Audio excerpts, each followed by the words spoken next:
ಸರ್ಕಾರಕ್ಕೆ, ರೈತರ ಮನೆಗೆ ಪಂಚಾಯತ್ಗಳಿಗೆ ಸರ್ಕಾರಕ್ಕೆ, ರೈತರ ಮನೆಗೆ ಪಂಚಾಯತ್ ಮೀಟರ್ ಹಾಕುತ್ತಿರುವ ಸರ್ಕಾರಕ್ಕೆ ಅಯ್ಯಯ್ಯೋ ಅಯ್ಯಯ್ಯೋ ಅಯ್ಯಯ್ಯೋ ಅಯ್ಯಯ್ಯೋ ರೈತ ವಿರೋಧಿ ನೀತಿ ಸರ್ಕಾರಕ್ಕೆ, ರೈತ ವಿರೋಧಿ ನೀತಿ ಸರ್ಕಾರಕ್ಕೆ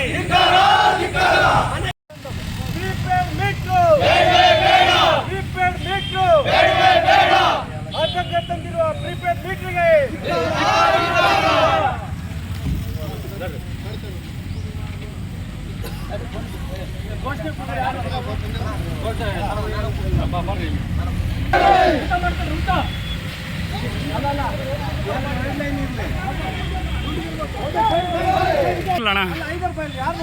ರೈತ ವಿರೋಧಿ ನೀತಿ ಸರ್ಕಾರಕ್ಕೆ, ರೈತರ ಪರ ನಿಲ್ಲದ ಸರ್ಕಾರಕ್ಕೆ, ರೈತರ ಪರ ನಿಲ್ಲದ ಸರ್ಕಾರಕ್ಕೆ, ಡಿಜಿಟಲ್ ಮೀಟರ್ ಅಳವಡಿಸುತ್ತಿರುವ ಸರ್ಕಾರಕ್ಕೆ ಡಿಜಿಟಲ್ ಮೀಟರ್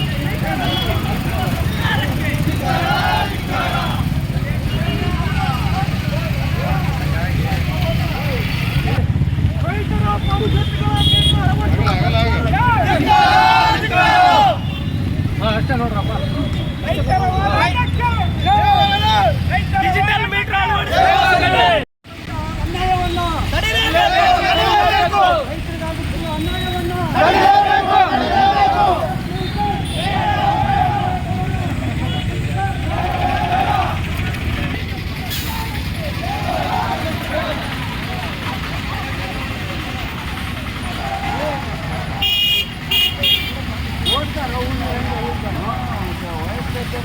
ಮತ್ತೆ ಕೊಂಡ್ರೆ ಅವ್ರಂಗೆ ಹಿಂಗೆ ಬರ್ತಾರ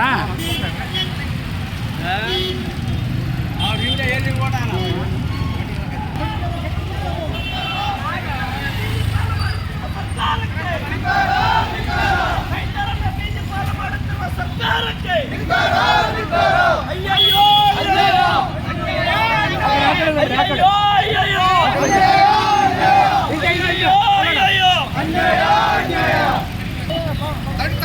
ಹಂಗಾರ ಕರ್ನಾಟಕ ರಾಜ್ಯ ರೈತ ಸಂಘಕ್ಕೆ ರೈತರಿಗೆ ಆಗುತ್ತಿರುವ ಅನ್ಯಾಯವನ್ನು ರೈತರಿಗೆ ಆಗುತ್ತಿರುವ ಅನ್ಯಾಯವನ್ನು ಸ್ಮಾರ್ಟ್ ಮೀಟರ್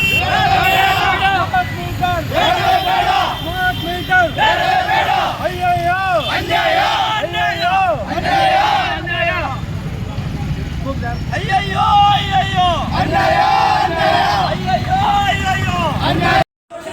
ಪರವಾಗಿಲ್ಲ, ಯಾವ ಜಾತಿ ಪರವಾಗಿಲ್ಲ, ಎಲ್ಲರಿಗೂ ಸಾರ್ವತ್ರಿಕವಾಗಿ ಗಮನಿಸಕ್ಕೆ ಅವಕಾಶ ಐತಿ. ತಾವೆಲ್ಲ ದಯಮಾಡಿ ಬರ್ಬೇಕು. ನಾಳೆ ನಿಮ್ಮಲ್ಲಿ ಕೂಡ ಸ್ಮಾರ್ಟ್ ಮೀಟರ್ ಹಾಕ್ತಾರೆ, ದಯಮಾಡಿ ಅರ್ಥ ಮಾಡ್ತಾರೆ. ನೀವು ಈ ಬೆಂಬಲ ಬಂಧುಗಳೇ, ಇವತ್ತಿನ ಕೂಡ್ಲಿಗಿ ಪಟ್ಟಣದಲ್ಲಿ ಕರ್ನಾಟಕ ರಾಜ್ಯ ರೈತ ಸಂಘದ ನೇತೃತ್ವದಲ್ಲಿ ನಾವೇನೋ ಇವತ್ತು ಒತ್ತಾಯ ಪತ್ರ ಕೊಡ್ಬೇಕಂತ ಹೇಳಿ ಹಣ್ಣು ಮಾಡ್ಕೊಂಡ್ ಬಂದಿದ್ದೀವಿ. ವಿಷಯ ಇಷ್ಟೇ, ನಾವು ಬೆಳೆದಂತ ಬೆಳೆಗೆ ಬೆಂಬಲ ಬೆಲೆ ಕೊಡ್ತಿಲ್ಲ ಸರ್ಕಾರ. ಜೊತೆಗೆ ಬೆಳೆ ಹಾನಿ ಆದ್ರೂ ಕೂಡ ಗಮನ ಹರಿಸದಂತ ಸರ್ಕಾರ. ಇದಕ್ಕೆಲ್ಲ ಕಡಿವಾಣ ಹಾಕುತ್ತಾ ಬಂದಾಗ ಈಗ ಒಂದು ಹೊಸ ಕಾನೂನು ಮತ್ತೆ ಒಂದೇನೋ ಹೊಸದು ಒಂದು ರೂಲ್ಸೇ ಮಾಡಿದ್ದಾರೆ, ಆದೇಶ ಹೊರಡಿಸಿದ್ದಾರೆ. ಏನಂತ ಹೊರಡಿಸಿದ್ರೆ, ಯಾರ್ಯಾರು ಕರ್ನಾಟಕ ರಾಜ್ಯದಲ್ಲಿ ದೇಶದಲ್ಲಿ ಮನೆಗಳಿಗೆ ಮೀಟರ್ ಹಾಕೊಂಡು ಏನೋ ನಾವು ಕರೆಂಟ್ ಬಳಕೆ ಮಾಡ್ತಿದೀವಿ, ಅವ್ರ ಮನೆಗೆಲ್ಲ ಪ್ರೀಪೇಡ್ ಮೀಟರ್ ಅಳವಡಿಸ್ಬೇಕಂತಂದು ಹೇಳಿ ತೀರ್ಮಾನ ಮಾಡ್ಕೊಂಡು ಈಗ ಆಲ್ರೆಡಿ ಬೇರೆ ಬೇರೆ ಭಾಗದಾಗೆಲ್ಲ ಆಂಧ್ರ ಮತ್ತು ತೆಲಂಗಾಣ ಭಾಗದಾಗೆಲ್ಲ ಸ್ಮಾರ್ಟ್ ಮೀಟರ್ ಹಾಕ್ತಿದ್ದಾರೆ. ನಾವೇನೋ ಈಗ ಮೊಬೈಲ್ ಕರೆನ್ಸಿ ಹಾಕೊಂಡು ರೀಚಾರ್ಜ್ ಮಾಡ್ಕೊಂಡು ನಾವೇನೋ ಮೊಬೈಲ್ ಯೂಸ್ ಮಾಡ್ತೀವಲ್ಲ, ಅದೇ ರೀತಿ ಮನೆಗಳಿಗೆ ಫ್ಯಾನು, ಕರೆಂಟ್, ಮಿಕ್ಸಿ ಪ್ರತಿಯೊಂದು ಇದೇ ತರ ಮಾಡ್ತಿದ್ದಾರೆ. ಇನ್ನು ಮುಂದಿನ ದಿನಗಳಲ್ಲಿ ನಾವು ಪಂಪ್ ಸೆಟ್ ಹೊಲಗಳಲ್ಲಿ ಪಂಪ್ ಸೆಟ್ ಇಟ್ಕೊಂಡು IP ಸೆಟ್ಗಳನ್ನು ಮಾಡ್ತಿದೀವಲ್ಲ, ಅದು ಕೂಡ ಸ್ಮಾರ್ಟ್ ಮೀಟರ್ ಹಾಕ್ಬೇಕಂತ ಹೇಳಿ ಸರ್ಕಾರ ತೀರ್ಮಾನ ಮಾಡಿ ಒಂದು ಜೆಸ್ಕಾಂ ಇಲಾಖೆಯಿಂದ ಸರ್ಕ್ಯುಲರ್ ಅನ್ನ ಹೊರಡಿಸಿದ್ದಾರೆ. ಅದು ನಮ್ಮ ಗಮನಕ್ಕಿದೆ. ಹಾಗಾಗಿ ಇದನ್ನ ನಾವು ಒಪ್ಪಕ್ಕೆ ರೆಡಿ ಇಲ್ಲ, ಇದನ್ನ ನಾವು ತಿರಸ್ಕರಿಸ್ತೀವಿ. ಇವತ್ತಿನ ದಿನ ಬಹಳ ಮುಖ್ಯವಾದ ವಿಷಯವೇನಂತಂದ್ರೆ, ಸರ್ಕಾರ ಕಿವಿ ಮಾತು, ನೀವು ಸ್ಮಾರ್ಟ್ ಮೀಟರ್ ಬದಲಾಗಿ ಸ್ಮಾರ್ಟ್ ಆರೋಗ್ಯ ಕಚೇರಿಯನ್ನು ತೆಗೀರಿ, ಸ್ಮಾರ್ಟ್ ಶಿಕ್ಷಣವನ್ನು ಕೊಡಿ, ಸ್ಮಾರ್ಟ್ ಒಳ್ಳೆ ನಗರವನ್ನು ಸೃಷ್ಟಿ ಮಾಡ್ರಿ. ಇದು ತಮ್ದೇನು ಅಭ್ಯಂತರ ಇಲ್ಲ. ಸ್ಮಾರ್ಟ್ ಆಗಿರ್ತಕ್ಕಂಥ ರೈತರಿಗೆ ಬೀಜ ಬಿತ್ತನೆಯನ್ನು ಕೊಡ್ರಿ. ನೀವು ಕಳಪೆ ಬೀಜವನ್ನ ಮಾಡ್ತಕ್ಕಂಥ ಅಂತರೆಲ್ಲ ಶಿಕ್ಷೆ ಕೊಡ್ಬೇಕಂತ ಹೇಳಿ ಈ ಮೂಲಕ ಹೇಳಕ್ ಇಷ್ಟಪಡ್ತೀವಿ. ಬೆಲೆ ಕೊಡ್ತಾ ಇಲ್ಲ ಸರ್ಕಾರ. ಇದ್ರ ನಡುವೆ ಈ ಸ್ಮಾರ್ಟ್ ಮೀಟರ್ ಅಳವಡಿಸೋದ್ರಿಂದ ನಾವು ಮುಂದಿನ ದಿನಗಳಲ್ಲಿ ಬದುಕಲು ಬಹಳ ಕಷ್ಟ ಆಗ್ತದೆ ಬಂಧುಗಳೇ. ಇದನ್ನ ಒಪ್ಪಕ್ ರೆಡಿ ಇಲ್ಲ. ಮಾನ್ಯ ಮುಖ್ಯಮಂತ್ರಿಗಳೇ ಇದನ್ನ ಬಹಳ ಗಂಭೀರವಾಗಿ ಇದನ್ನ ವಿಷಯವನ್ನ ಪರಿಗಣಿಸಬೇಕು. ನಾವು ಈಗ ಈ ವಿಚಾರವಾಗಿ ಕೊಟ್ಟೂರು, ಹಡಗಲಿ, ಅಗ್ರಿಬೊಮ್ಮನಹಳ್ಳಿ, ಹೊಸಪೇಟೆ, ಇನ್ನುಳಿದಂತ ನಮ್ಮ ಜಿಲ್ಲೆ ಭಾಗದಲ್ಲಿ ಇರ್ತಕ್ಕಂಥ ತಾಲೂಕುಗಳೆಲ್ಲ ಪ್ರತಿಯೊಂದು ಒತ್ತಾಯ ಪತ್ರಗಳನ್ನು ಕೊಟ್ಟಿದ್ದೇವೆ. ಅದೇ ರೀತಿ ತಾಲೂಕುಗಳಲ್ಲಿ ಕೂಡಿಗೆಯಿಂದ ಕೂಡ ನಾವು ಒತ್ತಾಯ ಪತ್ರ ಕೊಡ್ತಿದ್ದೀವಿ. ಒಂದಿದ್ದು ಸಂಬಂಧಗಳೇ ಹೇಳ್ತಿದಾರಲ್ಲ, ಈ ಮನೆಗಳಿಗೆ ರೈತರ ಮನೆಗಳಿಗೆ ಹಳ್ಳಿಗಳಿಗೆ ಹಾಕ್ತೀವಿ ಅಂತ ಹೇಳ್ತಾ ಇದಾರಲ್ಲ, ಅವಾಗ ಜ್ಞಾನ ಇರ್ಬೇಕು. ಓಟ್ ಹಾಕ್ಕೊಳ್ಳುವಾಗ ಫ್ರೀ ಕರೆಂಟ್ ಕೊಡ್ತೀವಿ, ಅದು ಕೊಡ್ತೀವಿ ಅಂತ ಹೇಳ್ಬಿಟ್ಟು ಇವತ್ತು ಇಂಥ ಕಾರಣ ತಾಪಡ್ತಾರಲ್ಲ, ನಾಚಿಕೆಗೆ ಹಾಕ್ಬೇಕು. ನಾಚಿಕೆ ಹಾಕ್ಬೇಕು. ಈ ಪಂಪ್ಸೆಟ್ಗಳಿಗೆ ಮೀಟರ್ ಕುದಿಸ್ತೀವಿ ಅಂತ ಎಷ್ಟು ಚೆನ್ನಾಗಿ ಹೇಳ್ತಾರಂದ್ರೆ, ಪಂಪ್ಸೆಟ್ಗಳಲ್ಲಿ ಫ್ರೀ ಕರೆಂಟ್ ಕೊಟ್ಟರು ಅದರಲ್ಲಿ ಲಾಭನೂ ಸಿಗ್ತಾ ಇಲ್ಲ, ಅನ್ಯಾಯನೂ ಆಗ್ತಾ ಇಲ್ಲ. ಅದು ಏನಂತಾನೆ ಅರ್ಥ ಆಗ್ತಾ ಇಲ್ಲ ರೈತರಿಗೆ. ಆ ಥರ ಜೀವನ ಮಾಡ್ತಾ ಇದೀವಿ. ಅದರಲ್ಲಿ ಸ್ಮಾರ್ಟ್ ಮೀಟರ್ ಬೇರೆ ಹಾಕ್ತಾರೆ. ಅಲ್ಲ, ಇವ್ರಿಗೆ ಒಟ್ಟಿಗೆ ಏನು ತಿಂತಿರ್ಬೋದು, ಸ್ವಲ್ಪ ಅರ್ಥ ಆಗ್ತೈತಾ? ಸ್ವಲ್ಪ ಅಲ್ಲಿ ರೈತರು ಹೋಗಿ ಅವರು ರಾತ್ರಿ ಗಾಡಿಗಳಲ್ಲಿ ರಾತ್ರಿ ಕಬ್ಬಲ್ಲಿ ಇದರಲ್ಲಿ ಬೆಳೆಸಿ ಅನ್ಯಾಯ ಆಗಿ ಇವತ್ತು ಟಮಾಟೆ ಹೋಗಿ ಎಲ್ಲ ಅಂತ ಅನ್ಯಾಯ ಸಮಯದಲ್ಲಿ ಕರೆಕ್ಟ್ ಆಗಿ ಬೆಲೆನೂ ಕೊಡಲ್ಲ. ಈ ಕಡೆ ಬೆಳೆದಿರ್ತ ಬೆಲೆನೂ ಕೊಡಲ್ಲ. ಆಮೇಲೆ ಸ್ಮಾರ್ಟ್ ಮೀಟರ್ ಬೇರೆ ಅವ್ರು ಕಾಣ ಒಳ್ಳೆ ಭಾರಿ ಚೆನ್ನಾಗಿ ಮಾತಾಡ್ಕೊಂಡ್ರು ಬಿಡು. ಭಾರಿ ಒಳ್ಳೆ ತೀರ್ಮಾನ ತಗೊಂಡ್ರು. ಅಲ್ಲಪ್ಪ, ಈ ಮುಖ್ಯಮಂತ್ರಿ ಇರೋದು ರೈತರ ಜೊತೆಗೆ ಬೆಳ್ತಾಡಿ, ರೈತರ ಜೊತೆಗೆ ರೈತ ಸಂಘದಲ್ಲಿತ್ತು, ನಮ್ಮ ಪ್ರೊಫೆಸರ್ ನಂಜುಂಡ ಸ್ವಾಮಿ ಜೊತೆಗಿತ್ತು, ನಮ್ಮ ರೈತರ ಕಷ್ಟ ನೋಡ್ಕೊಂಡು ಮುಖ್ಯಮಂತ್ರಿ ಆಗಿದ್ದಾರೆ. ಸ್ವಲ್ಪ ಅವರು ಕೂಡ ಅರ್ಥ ಮಾಡ್ಕೋಬೇಕು.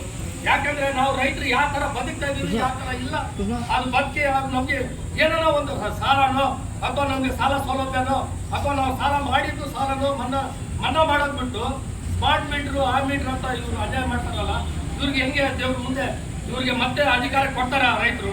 ಅರ್ಥ ಮಾಡ್ಕೋಬೇಕಿದೆ ಎಲ್ಲ. ನೋಡ್ರಿ, ರೈತರು ಎದ್ರೆ ಸರ್ಕಾರನೂ ಉಳಿಯಲ್ಲ, ಯಾರು ಉಳಿಯಲ್ಲ. ನಮ್ಮ ರೈತರು 80 ಭಾಗ ಇದ್ರು ರೈತರು ಒಂದಾಗ್ತಾ ಇಲ್ಲ. ನಾವು ಒಂದಾಗ್ಬಿಟ್ರೆ ಸರ್ಕಾರವನ್ನು ಬೀಳ್ಸ್ಬಿಡ್ತೀವಿ, ಯಾರು ಬೀಳ್ಸ್ಬಿಡ್ತೀವಿ. ನಮ್ಮ ರೈತರು ಒಗ್ಗಟ್ಟಾಗಿರ್ಬೇಕು. ಇಂಥ ಇದರಿಗೆ ಸೌಲಭ್ಯ ಕೊಡ್ಬೇಕು. ಸರ್ಕಾರ ಮಾಡೋದಿದ್ರೆ ರೈತರಿಗೆ ಖುಷಿ ಆಗ್ಬೇಕು. ಬರೋದಿಲ್ಲಪ್ಪ, ನಮ್ದು ಸ್ವಲ್ಪ ಆದ್ರೂ ನಿತ್ಯಾದ ಬೆಲೆ ಕೊಟ್ಟರು ಹೊರಗಡೆ ದೇಶಕ್ಕೆ ಕಳಿಸಿ ಏನಾರ ಈರುಳ್ಳಿ ಬೆಳೆಸಿದವರು ಇವತ್ತು ಬಹಳ ವಿಷ ಕುಡಿಬೇಕು. ಆ ಥರ ಪರಿಸ್ಥಿತಿ ಆಗಿದೆ. ಕೇಂದ್ರ ಸರ್ಕಾರ ಆಗಿರ್ಬೋದು, ರಾಜ್ಯ ಸರ್ಕಾರ ಆಗಿರ್ಬೋದು, ಪ್ರತಿಯೊಂದು ರೈತ ಕುಟುಂಬಗಳಿಗೆ ಅನ್ಯಾಯ ಅಂದ್ರೆ ಅದು ಹೇಳ್ಬಾರ್ದು. ಓಟ್ ಹಾಕ್ಸೋಣ ಕಾಲ ಮಾತ್ರ ರೈತ ಬೇಕು. ಓಟ್ ಹಾಕಿದ ಮೇಲೆ ರೈತ ಯಾರಂತ ಮುಂದೆ ನಿಂತು ಅವರು ಯಾವುದೇ ರೀತಿಯ ಒಂದು ಬೆಲೆ ಕೊಡ್ತಕ್ಕಂಥ ಒಂದು ಸರ್ಕಾರಗಳಂದ್ರೆ ನಮ್ಮ ರಾಜ್ಯ ಹಾಗೂ ಕೇಂದ್ರ ಸರ್ಕಾರಗಳು.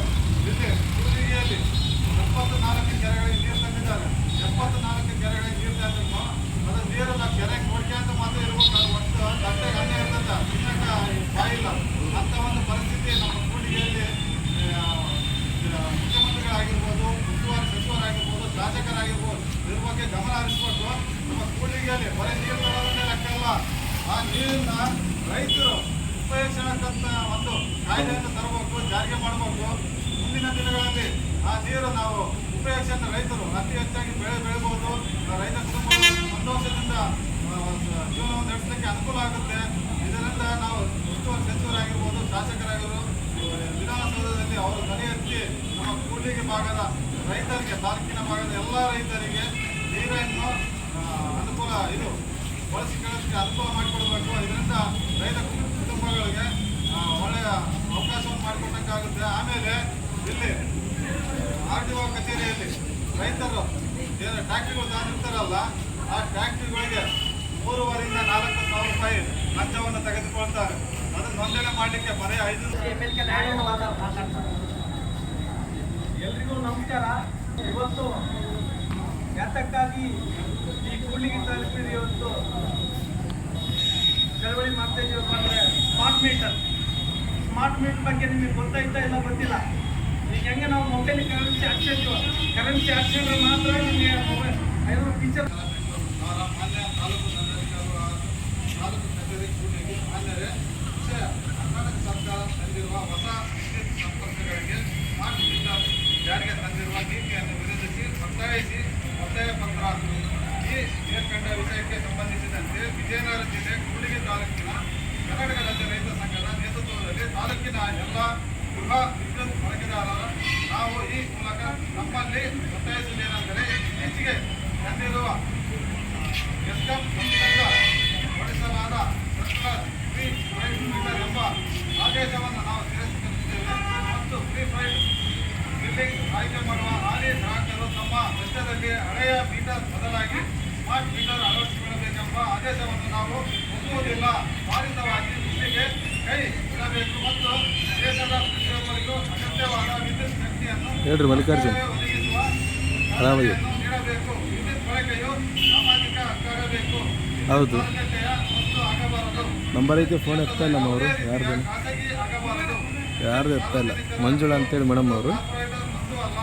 ಮಂಜುಳಾ ಅಂತೇಳಿ ಮೇಡಮ್ ಅವರು ಫೋನ್ ಎತ್ತಾ ಇಲ್ಲ. ಇಂಧನ ಸಚಿವ ಕೆಜಿ ಜಾರ್ಜ್ ಅವರು ಹೇಳಿಕೆ ಆಧಾರದಲ್ಲಿ ಅಲ್ಲ ಚಿಕ್ಕಪ್ಪ ಗ್ಯಾಸ್ ಏಜೆನ್ಸಿ ಅಂತೇಳಿ ಬಣಿಕಲಾಗೆ ಮೇನ್ ಸರ್ಕಲ್.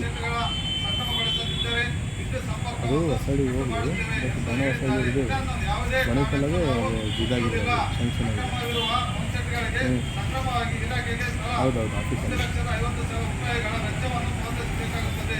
ಆ ಕಾರಣಕ್ಕಾಗಿ ಇದನ್ನು ಜಾರಿಗೆ ಮಾಡಲಿಕ್ಕೆ ನಾವು ಒಪ್ಪುವುದಿಲ್ಲ. ನೋಡ್ತೀನಿ, ಈ ಹಿಂದೆ ಸಕ್ರಮಕ್ಕೆ ಕರೆ ಕೊಟ್ಟಿದ್ದೀರಿ. ಆ ರೀತಿ ಮತ್ತೆ ಉಚಿತವಾಗಿ ಕರೆ ಕೊಡಬೇಕು. ಕೊಟ್ಟರೆ ಈ ಸಂದರ್ಭದಲ್ಲಿ ನಮ್ಮ ರೈತರು ಸಕ್ರಮ ಮಾಡಿಸುವುದಕ್ಕೆ ಹೊಣೆಯಾಗಿದ್ದಾರೆ ಮತ್ತು ವಿಜಯನಗರ ಜಿಲ್ಲೆ ಹೊಸಪೇಟೆ ತುಂಗಭದ್ರಾ ಜಲಾಶಯಕ್ಕೆ ಒಳಗಡೆ ಅಲ್ಲಿರುವ ಪ್ರದೇಶಗಳು ಸುಮಾರು ಹಳ್ಳಿಗಳು ಈ ತುಂಗಭದ್ರಾ ಧರ್ಮದಲ್ಲಿರುವಂತಹ ಹಳ್ಳಿಗಳು ಈ ಭಾಗದ ಸುತ್ತ ತುದಿಯಲ್ಲಿ ವಾಸಿಸುತ್ತಿದ್ದಾರೆ. ಈ ವಾಸ ಮಾಡುತ್ತಿರುವ ರೈತರು ಜಲಾಶಯ ನೀರನ್ನು ಬಳಕೆ ಮಾಡಿಕೊಂಡು ಸಾವಿರಾರು ಸಂಖ್ಯೆಯಲ್ಲಿ ರೈತರು ಜೀವನ ಮಾಡುತ್ತಿದ್ದಾರೆ ಮತ್ತು ಸಾವಿರಾರು ವಿದ್ಯುತ್ ಸಂಸ್ಥೆಗಳು ಇದ್ದಾರೆ. ಇವುಗಳ ಸಕ್ರಮ ಮಾಡಿಕೊಳ್ಳುವುದಕ್ಕೆ ಬೇಕಾದಂಥ ಕಾನೂನಿನ ಸೌಲಭ್ಯಗಳು ಇದ್ದೇವೆ. ಈ ಕಾನೂನಿನ ಪರಿಹಾರ ಮಾಡದೆ ಯಾವ ರೈತರಿಗೂ ಕಾನೂನಿನ ಕ್ರಮ ಕೈಗೊಳ್ಳಬಾರದು. ಒಂದು ವೇಳೆ ಮತ್ತು ಲಗಾಮಿಲ್ಲದೆ ವಹಿಸಿದರೆ ಮುಂದಿನ ದಿನಗಳಲ್ಲಿ ನಾವು ರೈತರ ರಕ್ಷಣೆಗಾಗಿ ಬೀದಿಗಿಳಿದು ಉಗ್ರವಾದ ಹೋರಾಟವನ್ನು ಮಾಡಬೇಕಾಗುತ್ತದೆ ಎಂದು ಈ ಮೂಲಕ ಒತ್ತಾಯಿಸುತ್ತಿದ್ದೇವೆ.